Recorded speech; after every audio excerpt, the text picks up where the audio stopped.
All right, we got this Corolla Matrix in here, and the customer apparently had someone do a cylinder head for him. He comes back, he's got a dead cylinder, cylinder 1 and cylinder 3, a dead miss. It runs terribly. Couldn't even bring it up to operating temp, it runs so bad.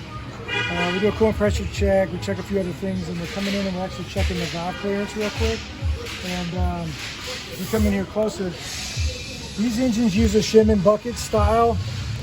And I'll give you a for instance here. We're down at a 0.04 millimeter feeler gauge, and we cannot get this between the cam base circle and the bucket. The specification on these is a 0.19 to 0.29 millimeters. And you can see what we've been finding all across here. Everything is like radically out of spec.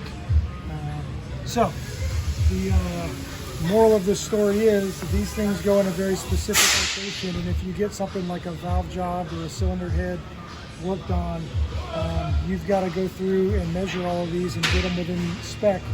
And if they're not within spec and you can't mismatch them to get everything within spec, you're going to have to order new ones.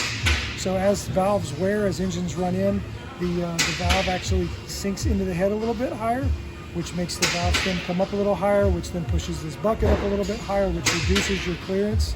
So actually looser is better than tighter. All of these, except for about 3 valves in the whole 16 valve head, are too tight. And we are leaving 2 separate exhaust valves all the way open when the engine's running. So yeah, put these back where you take them out of and measure them with some feeler gauges.